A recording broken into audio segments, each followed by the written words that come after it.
Welcome to the Wind Up with Will, everyone. I'm your host, Will, here, and we're going to have another video today talking about the NFL. Today's Super Bowl, we're going to talk college basketball, and yeah, so let's get into it.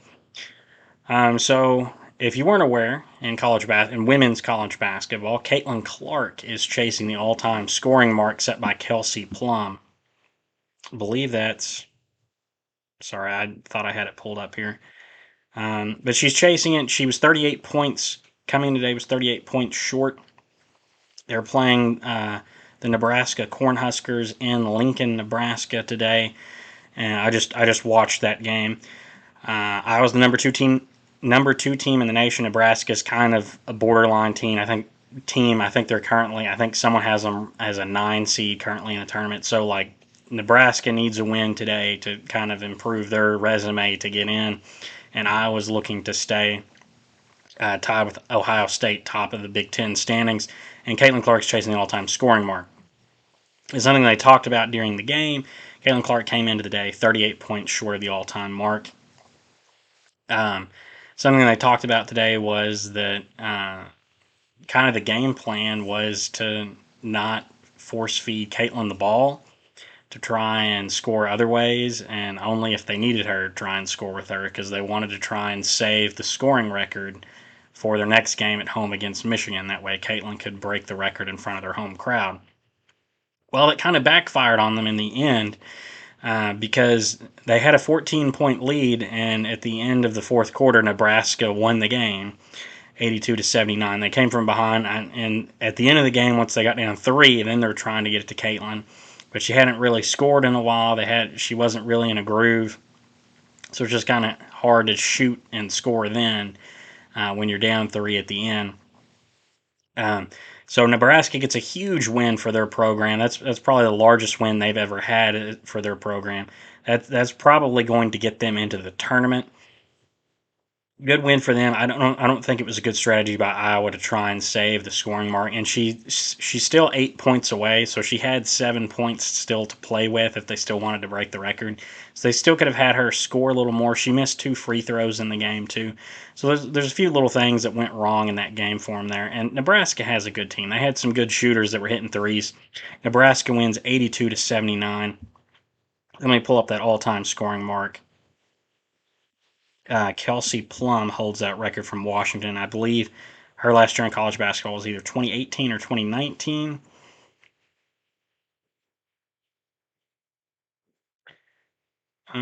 Let's see.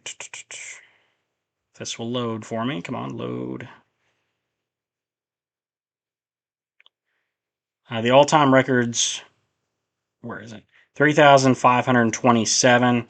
And Caitlan Clark after days at 3,527 points short of the all-time mark, or of tying the all-time mark, 8 points short of breaking it. She's very much going to shatter that record in their next game at home against Michigan. She's averaging 32 points a game, so she's going to break that easily. She's going to break it a game before I see her play in Indiana. I was hoping that I would kind of get to see it in Indiana, but it is what it is. It's still so many fun to see her. Also, there's some exciting basketball yesterday for my men's teams that I'm a fan of. My Butler Bulldogs had a huge win at home against Providence, 75-72. That's a good win for Butler. They were tied with them in the standings in the Big East. Huge win, especially since we blew a loss to them earlier in the season. That's going to help improve Butler's record. Providence was currently is a team that several people have in the tournament, and Butler is kind of on the bubble. So that's a big win for Butler. It gets them more kind of in the for sure getting into the tournament. And then my other team, Murray State, I was actually at this game yesterday. Murray State beat Evansville 73-70. Huge game for Murray, huge win. If you didn't see it, it was SportsCenter's top play. It was number 1 play on SportsCenter Top 10. Murray State blew a 11-point lead in the game late. Evansville ties it, gets fouled with 6 seconds to go. They're shooting 2 free throws. The arena got really loud. The shooter missed both free throws, and Jacoby Wood from Murray State takes it the length of the court, does a kind of jump back 3-pointer, and puts it in for the win. It was a huge win for Murray. Before yesterday's win, Murray was 0-8 in 5 point games decided by less than 5 points. 0-8. They just could not finish. Had trouble closing out close games. Yesterday was their first win, so they're now 1-8 in close games. Murray's been playing a little better here recently. They're sitting at 7-7 in the Missouri Valley, kind of in the middle. That's currently seventh right now in the Missouri Valley, 10-15 overall. Not that didn't have too good of a start to the season. They've been playing a little better in conference play. They let a game earlier in the week at Belmont get away that they had a lead in and lost by 3 to Belmont, our arch rival. But huge win for Murray State. Hopefully they can continue to carry that forward into the tournament. And with my Butler Bulldogs, I'll give you the standings for the Big East. That puts them at 6th in the Big East with that win yesterday. It's 7-6 in the Big East, 16-8 overall. Of course, UConn staying at the top of that standings at 12-1, 22-2 overall in the Big East. And I should mention the Missouri Valley that Murray State's playing in. That's arguably a top 10 conference in college basketball. Some phenomenal talents, phenomenal teams in this league. And Indiana State's 13-1 and 22-3 overall. They're getting votes for the top 25. So is Bradley, who's 9-5 in conference play, 17-8 overall, and Drake, who nearly beat Miami, who made it to the Final Four last year. They're 11-3 in the Missouri Valley, 20-5 overall. And Southern Illinois is 8-6 in conference play, 16-9 overall, but they're a decent squad too. They've beaten Murray, I believe, in both games. Yeah, they've beaten us in both games this year. School is just a few hours away, so that's becoming a big. It's becoming a rival for Murray State. But that's what I've got on college basketball at the moment. There was talks this week of the Big Ten and the SEC having kind of a advisory committee for college sports, and that I'm sure that has to do with the NIL money and paying players, the universities perhaps directly paying players, as well as should they break away from the NCAA. That's the big thing that everyone's talking about. Are they going to break away from the NCAA? I hope they don't. As we get more and more towards universities directly paying players, we will see the NCAA break apart more than likely, and it'll be a sad time because it will.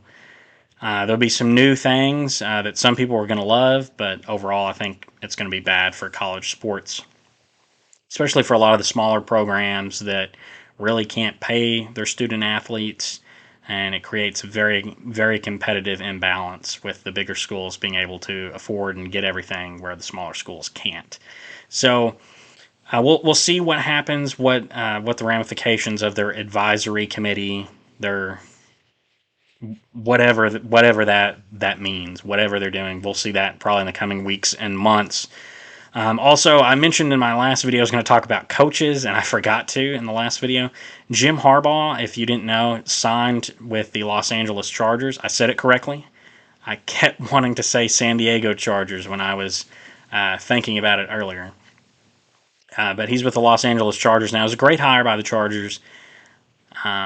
It hurts for Michigan to lose their head coach that just brought them a national championship and built that program up. And I think they've lost some players and coaches. They lost some players in the transfer portal now. I think they've lost some coaches. So Michigan, well, they've just hit the top of the top. They're on the throne. I think they're going to be knocked down a couple levels next season, unfortunately for them. But they've won a national title, and they set out and achieved what Jim Harbaugh wanted to do. And now his next thing is to go try and win a Super Bowl for the Chargers. That's a great hire for them. I think he's going to improve them. Now, over to the NFL. I'm going to try and make this video short. I know we're not that far removed from the Super Bowl starting, so I don't want this to go on too long of a video. So the NFL awards were this week. So the season awards, regular season awards. Got like MVP and whatnot. And the MVP, as expected, was Lamar Jackson. He had 49 first place votes, only one first place, and Josh Allen got one first place vote. Those were the vote getters. Dak Prescott actually finished runner up, surprisingly. As I've said before, like I don't agree with this at all. I would have voted Christian McCaffrey and Josh Allen over Lamar. Lamar's a great player, of course. Great quarterback, great player, one of the best players in the league. But I just don't think he had as good a season as some of the other guys, especially McCaffrey, who's really a key part of that 49ers offense. And since being traded to them last year, has um, really been something that's got them going. Really helped their offense a lot. So I really wished he would have gotten a little more love in the MVP voting. Dak Prescott really should not be second in MVP voting. If you watch all the Cowboys games, there's no way you would think that. Josh Allen finishing fifth in MVP voting, I think is laughable. He led the NFL in total pass, he led quarterbacks in total touchdowns. He had 42 touchdowns on the year, 27 rushing, 27 passing, 15 rushing. Had a phenomenal season. I really don't know why he's not getting more love. I guess it's because of the turnovers, but but besides that, he had over 40 touchdowns. I think it's. I know he didn't have the flashy passing numbers of having over 30 pass touchdowns, and I know he had a bunch of turnovers, but still, he led his team to the second seed when they were really kind of out of it at one point. So I really think he should have gotten a little more love. Offensive Player of the Year, Christian McCaffrey, he first place in that. Very well deserving. Tyreek Hill finished second. CeeDee Lamb third. Also in the MVP voting, McCaffrey finished third. Very deserving, Christian McCaffrey. He's been one of the best offensive players this year. It's probably who I would have voted for. I don't know. I'd have to look. I don't know if the rules stipulate that if you win MVP, you can't win Offensive Player of the Year, or if they just try and intentionally not. You can't vote the same player both. So I'm interested. I need to look up the rules on that because I don't know of an MVP ever winning Offensive Player of the Year or an Offensive Player of the Year ever winning MVP. But very well deserved for Christian McCaffrey. And I will say, even though Lamar, I wouldn't have voted for him. He's a phenomenal player. He's very valuable to that Ravens team. Defensive Player of the Year was Myles Garrett. Great defensive player of the year. You could have had several different guys win this, but good pick. I really thought T.J. Watt was going to win it, but I think him missing the last few games kind of hurt his case. Two other Cowboys were nominated: Micah Parsons and Deron Bland, and you had Max Crosby for the Raiders. I think it's a good pick for Myles Garrett. I would have maybe voted T.J. Watt, but both of them are solid, really great defensive players in the NFL. Offensive Rookie of the Year was C.J. Stroud. I really, other than Puka, the great rookie wide receiver for the Rams, I really think that this was not a contest. C.J. Stroud was my pick before the year to win Offensive Rookie of the Year. I thought he was a good quarterback in college, and going to a Texans squad who was pretty bad and needed a quarterback, he's going to get to play, he's going to put up numbers. I didn't think he'd be as good as he was to the point that the Texans win the division, but he had a heck of a rookie year. He's going to be a great quarterback for many years to come. Great pick for Offensive Rookie of the Year. And Puka, even though he didn't win, he got 2 first place votes and 48 second place votes. He's going to be a great wide receiver in the league. And also, you had nominated Sam Laporta and Jameer, I believe how you say his name, Jameer Gibbs of the Lions, and Bijan Robinson was also nominated. In Defensive Rookie of the Year, the Texans defensive end Will Anderson Jr. won Defensive Rookie of the Year. The Texans swept the Rookie of the Year awards. You also had Jalen Carter, Kobe Turner, Devin Weatherspoon, and Joey Porter Jr. nominated. I think I had Jalen Carter as my pick preseason for that. Will Anderson's a good player. That's all I got to say on that. Comeback Player of the Year was quarterback Joe Flacco for the Browns. Well, it's obviously a great story. He's not who I would have picked. Damar Hamlin got a ton of first place votes as well, and you had Baker Mayfield, Matthew Stafford, and Tua Tagovailoa also nominated. I would have voted Baker. He had a great year. The Buccaneers won more games this year with him than they did last year with Tom Brady. Not saying he's better than Tom Brady. He just led the team to a better record than they did last year with Tom Brady. He had a heck of a year, a heck of a comeback last year, getting traded from the Browns to being cut by the Panthers to getting to play a game or two for the Rams and having a good game, good like winning drive for the Rams in the game. Damar Hamlin is really more of a feel good story of that last year he died on the field and a year later is back playing. So that's a really feel good story, one of those, and obviously deserves to be nominated there. Joe Flacco deserves to be nominated. I think a few months ago he was on his couch and then gets signed by the Browns, and I think he was like their fifth quarterback this year, and fourth or fifth quarterback this year, and played phenomenal for them. And he had a bunch of turnovers, but he had touchdowns and helped lead them to the playoffs. I, however, would not have voted for Joe Flacco or DeMar. Joe Flacco only played in like 5 games this year, 5 or 6 games. He didn't play in a ton of games. DeMar Hamlin, outside of what he came back from, he didn't really play much, and when he did, it was really on special teams. So those two guys are kind of out of the equation for me. And Baker Mayfield played all the games. He had 28 pass touchdowns. He's up there in yards amongst all the quarterbacks. Led his team to winning a division title. He would have been my pick for comeback player of the year. A year ago, this guy was cut by the Panthers and the backup quarterback for the Rams. And this year, he's leading a team to winning a division and having 28 pass touchdowns. Joe Flacco won it, and I understand why. He led the Browns to the playoffs, kind of their backup quarterback.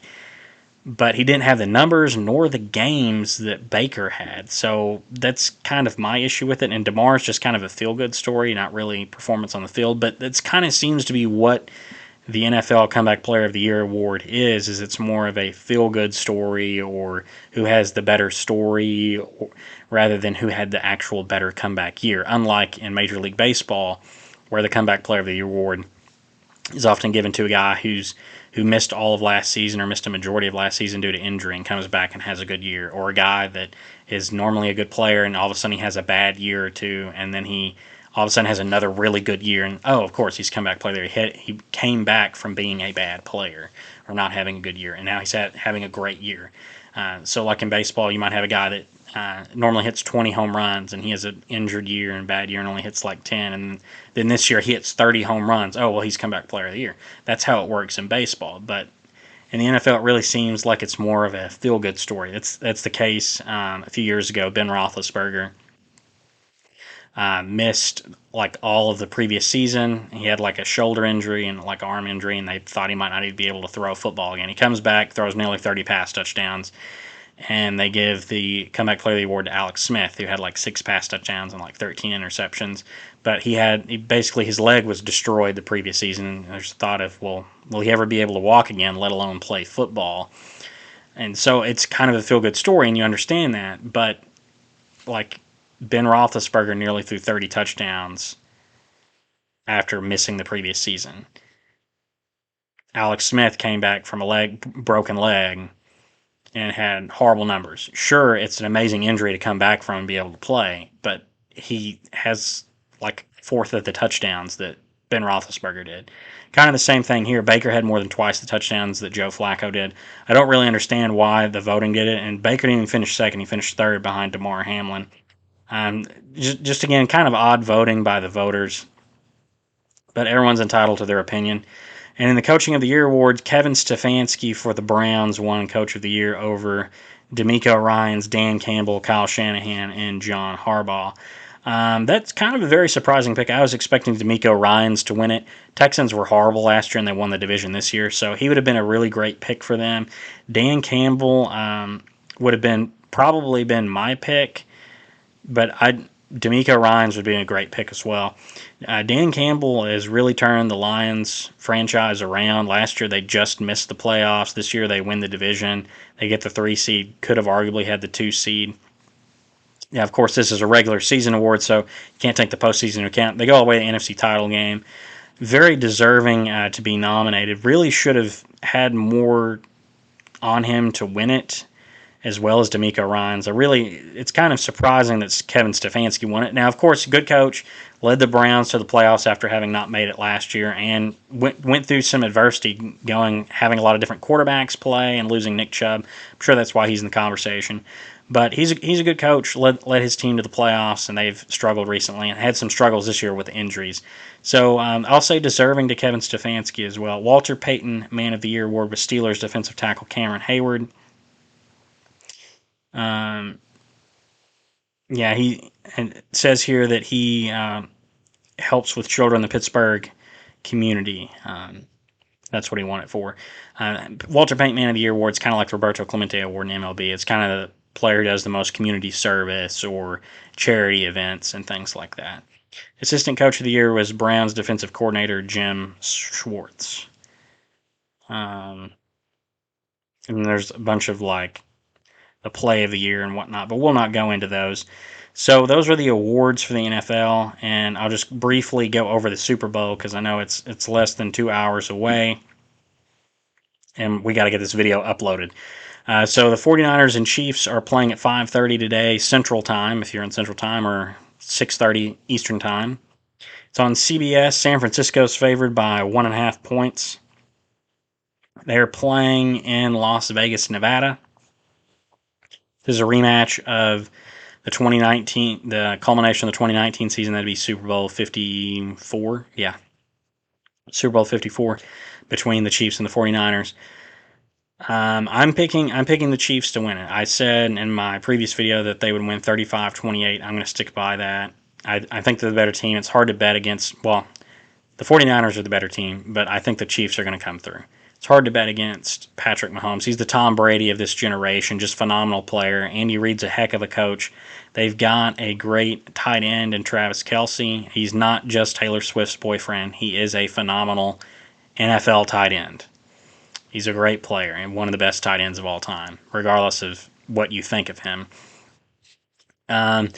And the Chiefs have one of the best defenses in the league too. So like it's going to be a good game. The 49ers have a very talented offense, very talented defense. It's going to be a heck of a game. And Usher's doing the halftime show. So the winners of this is football. Football fans win in this unless you don't like either team.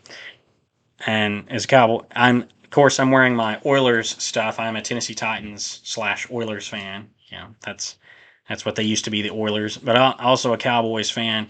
So as a Cowboys fan, I don't really want to pull for the 49ers. So I'll probably be pulling for the Chiefs today.